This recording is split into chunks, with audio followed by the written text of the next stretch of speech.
as of today, I officially quit 3 weeks ago, and I have not been working for a week. I guess I just wanted to make this video to, first of all, explain my reasoning and why I made such a drastic decision. Also, if you're somebody who's maybe in a similar situation, perhaps this can provide you with some clarity on what decision you want to make, some comfort, or if you're not in a similar situation, I hope that this is entertaining to you watching my process of unemployment. So, why did I quit my job? This is a very relevant question. This is not the type of thing that I would just do on a whim. I had been thinking about it for literally months before I actually worked up the courage to quit, and I definitely went back and forth a lot with this decision, but I'm gonna just briefly explain what actually led me to make this decision. So the first and most obvious reason is just that I didn't like my job.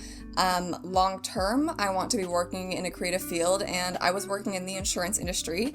So already right off the bat, I knew it wasn't going to be a good fit for me, but I took it because that's what you do. You go to high school, you go to university, you have your degree, you get a job with that degree. And so I got headhunted by this company, and I just took it without really thinking because I was like, wow, I'll have a salary. That's so cool. So yeah, I took this job at an insurance brokerage, knowing it wasn't really the right fit for me. From the very beginning, I enjoyed my coworkers, I enjoyed the work culture itself, but the job itself is just very, very dry, and it's not the type of thing that you feel like you're really contributing much as a human being. Like, I would definitely have moments where I would kind of be thinking to myself, like, couldn't a computer be doing this? And I don't know, I just feel like for anybody, like, I don't think anybody really wants to feel that at their job. Like, you want to feel like what you're doing is something that only you can do, or that you're contributing something of like actual substance and value to this company. And long story short, I didn't feel that way. My position was very administrative, so it was mainly just data entry or following up on emails, and yeah, just a lot of things that I didn't feel possessed any meaning or purpose behind them, really. Maybe for somebody who's more like type A and like super organized, like they would love that stuff because that is pretty much what I was doing day to day.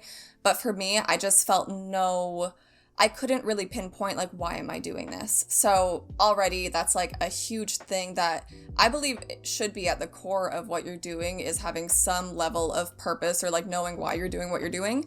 And I couldn't find that. So that was my first pretty foundational reason that I started thinking about quitting in the first place. But on top of that, realizing that in a way, by staying at this 9-to-5 corporate job, I am capping how much success I can have or how much money I can make. I am making income based off of whatever my title at that company is, as opposed to making money off of how much effort I put in. A lot of the side hustles that I'm now pursuing, it's as simple as, if you want to make more money, you just put more hours in. Whereas at my job, I did not get paid for overtime. So even if I wanted to put extra hard work into it, it's much harder to kind of break that ceiling of how much money I was making. Whereas if I'm self-employed and I'm controlling my own time and controlling where my money is coming from, it's up to me if I want to make more money. I just need to put in more hours. And I said this in my last video too. Autonomy is like the number one thing that I value. Like, just feeling like I have control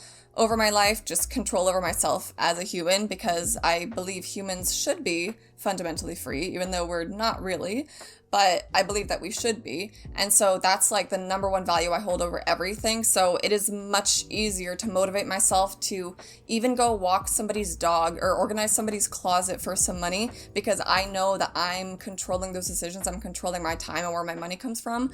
Whereas if I'm working for somebody, it just feels like I'm a number at a company, and I have this fixed role, this fixed title, and this whole idea of being like a number at a company contributed to me not feeling like I had much room to grow.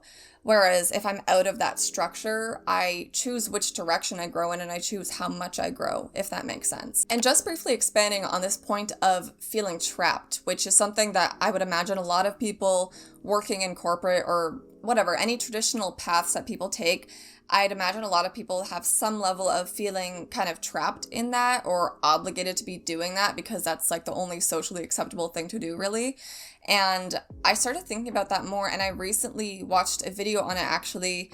I don't remember the guy's name, but I found the video very helpful and it helped me feel very understood. So I might link it below if I remember who it was. I'm sure I can find it in my watch history. And I think he explained very well where this feeling comes from. He basically explained it in a way of like, in the world we live in, you have to make money to survive, period. Like you need money to pay rent, to put food on your table, everything. You just need money.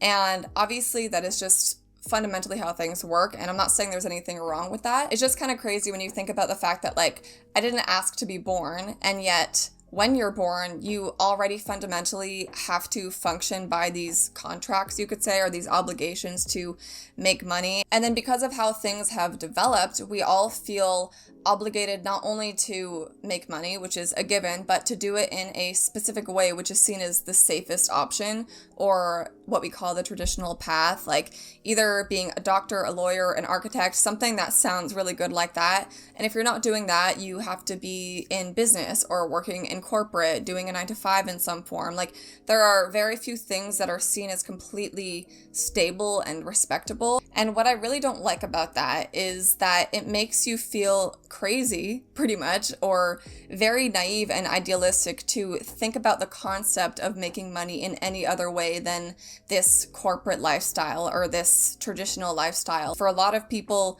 they can't meet their income of how much money they need to make by doing side hustles. They need to have multiple part-time jobs just to make ends meet. So I'm aware of that as well. But still, in general, I find it crazy that the way in which people are expected to get their money, to make their money, is associated with this very narrow way of existing, this very narrow way of being. And it almost feels like you're obligated to subject yourself to this life of like misery and being unfulfilled, because if you think outside of that box or want to make your money in other ways or operate in a different way, people will look at you like you're crazy, and they'll tell you that you're unrealistic, that you're idealistic, that you're just like silly and not, you know, aware of how the real world works. And I find that really sad. There are other ways of making money. Like, yes, they may be riskier ways, but you can still make money in other ways that are not those traditional paths of work life. And you know what? Maybe all of those skeptics are right, and if it turns out that they're right and that I am actually just like a very naive, silly little person, then I fully accept that. And like, if that's the case, then I will face the consequences. I might go broke, whatever might happen to me. I fully assume that responsibility, and I'll learn from whatever consequences come onto me. And that's perfectly fine with me. Like, I'm not saying that I know things are going to work out, or that I know these other ways of trying to make money work as well as the traditional stable career paths. All I'm saying is that these other alternatives exist. And I would just prefer to try it for myself to find out if it is a silly idea or not. And I truly believe that if I work hard enough at it, then it will work. So, I mean, we'll see.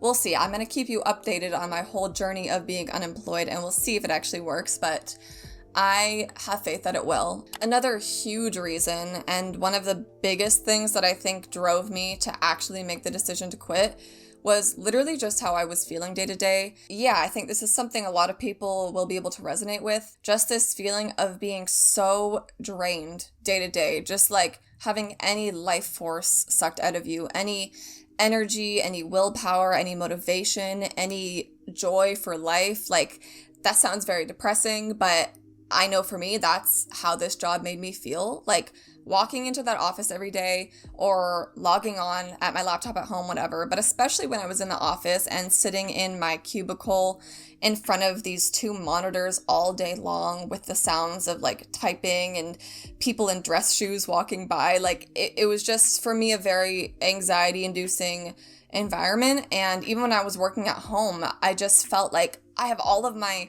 materials for hobbies all around me, and yet I'm sitting in my room feeling literally physically trapped to my computer because I'm not allowed to not be at that computer. And so, yeah, day to day, again, emphasizing that feeling of being trapped, I felt completely drained of any energy, any life force, any inspiration or motivation that I maybe had on the weekends or something, as soon as I would go into the office on Monday, it just felt like all of that got completely sucked out of me. And then by the time I got home, I would have to try to somehow reinvigorate myself and like go to the gym or something, or just like try to get myself back to myself after work. And over time, I just couldn't ignore how prevalent that feeling was. Like, obviously, going to a 9 to 5, everybody is going to be more tired at the end of the day than at the beginning of the day. But it was the fact that it was so hard to get out of bed in the morning, and it was so hard to stay focused and to care about anything I was working on during the day. And it was so hard to just feel like myself at the end of the day.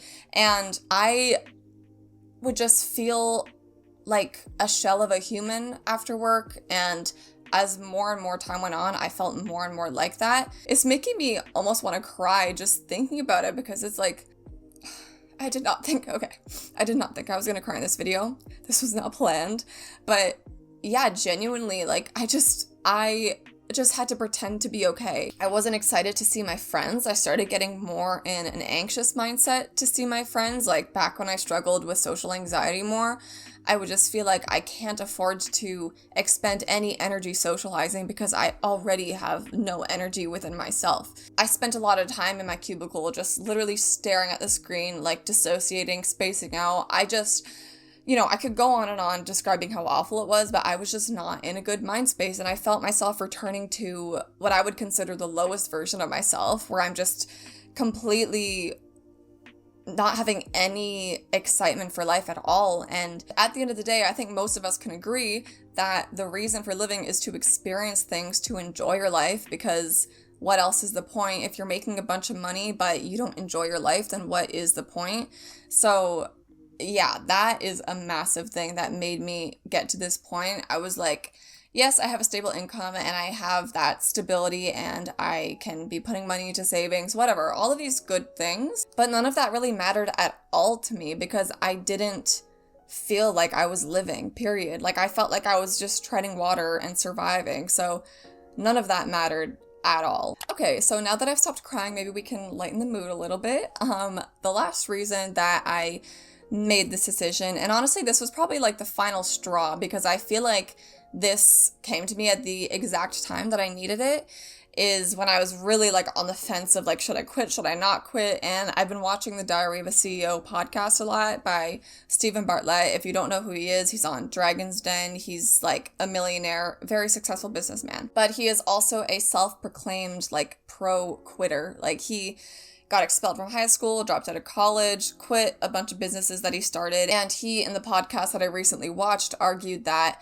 the quitting aspect of things is just as important as the starting new side of things. Like, people give a lot of praise to people when they're starting a new side hustle, starting a new business. But he made a really good point that, like, you can't start something, or at least you can't start something well, without having quit something, without having sacrificed or given up something else. Like, just in the same way that, like, day to day, generally, if you want to make time to go to the gym, you might have to sacrifice some time with friends, for example.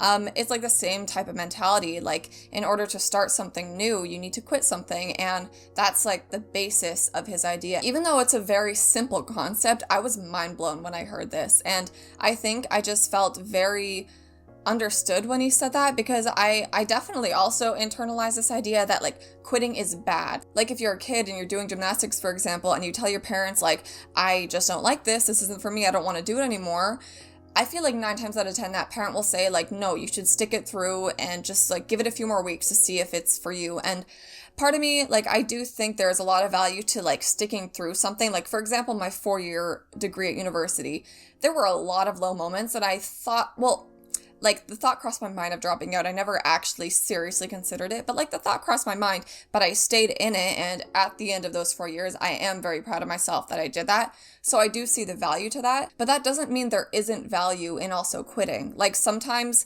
something that you're doing in your life is genuinely holding you back. It is genuinely draining of energy you could be putting elsewhere. So just hearing him say that validated that to me, just this concept that maybe it's a good thing to let go of things that aren't serving you. And again, it's a very simple concept, but to hear it coming from the mouth of this guy who I look up to so much, it just like clicked in a different way. And he actually has a framework for this, a framework for quitting. And I walked myself through this framework to see, like, is this the right decision for me? So after you determine that you're thinking about quitting, the next question is, why are you thinking about quitting? And the two options he has in this flowchart are, 1, it's just hard, or 2, it just sucks. And for me, it wasn't that it was a hard job, it was that it just sucks. Like, as I illustrated throughout this video, it just sucked for me.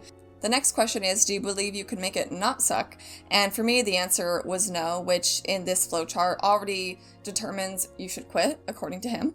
But then just for fun, just to like go through the flowchart, let's say I say, yes, I think I can make it not suck by listening to music or podcasts that I like during the day to get me through it. The next question is the effort of making this thing not suck worth the energy and effort? And for me, the answer to that is also a no, because even if I made this job the absolute best possible version of itself, it still doesn't change that fundamentally it was not fulfilling to me as a human, and I still couldn't possibly find meaning and value out of this or change myself enough to genuinely enjoy it. So yeah, for me, that flowchart is something that really helped clarify things, and I think especially having it come from this person who was very successful made me feel very validated in that all these thoughts and feelings I'd been having for months were valid and true, and not just me being weak or lazy or whatever. Like, I realized, no, I actually want to work. Like, I very badly want something to do with my day-to-day life. I want to work. I want to contribute positive things to society. I want to make a positive impact in my community.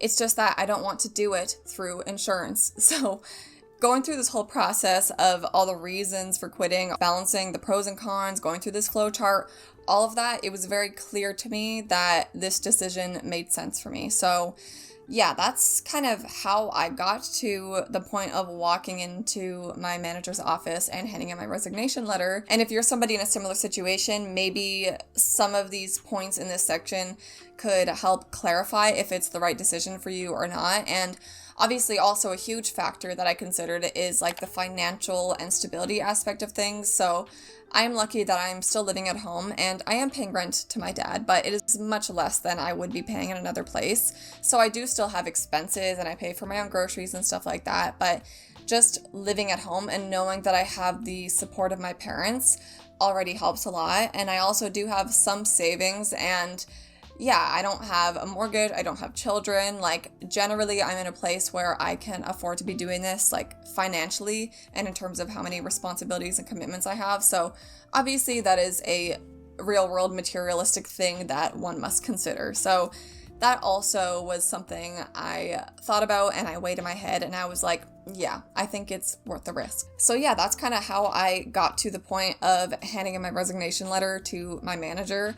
And that was a very anxiety-inducing situation, but she reacted so well. She was surprised, but she was so supportive, and she said she just wishes for the best for me, and it made me cry. I did cry when I was quitting, and I cried a little bit after that every time I talked about it, because I was like, wow, I'm so lucky to have had such a supportive company. Like, even when I'm quitting, the fact that she was supportive and all my coworkers were so happy for me, like, I feel like I was in a very lucky position. So I feel like for me, I made the right decision, and so far things are going swimmingly.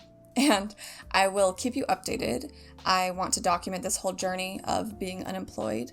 I also do want to end with, I am not telling you to quit your job if it's not the right decision for you. Obviously, you know what is best for you, and everybody's situation is different. Like I said, there are reasons that I feel stable enough and in a good place enough to be able to do this. So only pursue that path if it actually makes sense for your situation as well. But I do hope if you're in a similar situation, this could provide some clarity or some comfort, or maybe it clarified that you want to stay at your job or whatever it may be. But yeah, if you are in a similar situation or you already quit your job or whatever it may be, I would be curious. So if you care to share, then you can leave a comment below and yeah, just like have a little discussion down there where people can just relate to each other. I feel like that's something really empowering when you're going through something like this that feels so risky also, is just having a community of people also going through it who can also share your thoughts and beliefs on things. So yeah, that would be really cool to start a little chat in the comments. Anyways, thank you very much for sticking around and watching this video. I expect it will be very long. I literally thought it was going to be like a cute little 10-minute video, but I think I've been talking for like an hour. So if you made it to the end of the video, thank you very much. I appreciate you. And oh my gosh, also, I can't believe I almost forgot to say this, but I just wanted to say a massive thank you to anybody who commented on my last video where I quit my job, like right after I quit. Every single comment on that video genuinely just made me feel so warm and supported. So like genuinely from the bottom of my heart, thank you. I just didn't expect that level of kindness and support from complete strangers. Like I was getting into my little worried, anxious mindset where I was like, oh my God, people are gonna just judge me and criticize me for this silly decision, but people were so supportive. So if you're one of those 3 people who left one of those comments, thank you very much. It really means a lot to me. Yeah, that is everything for this video. Thank you for sticking around, and I hope to see you in the next one. I will be posting a lot more these days because I have the time to do so now. And yeah, I hope you have a lovely day, and I will see you in the next video. Bye!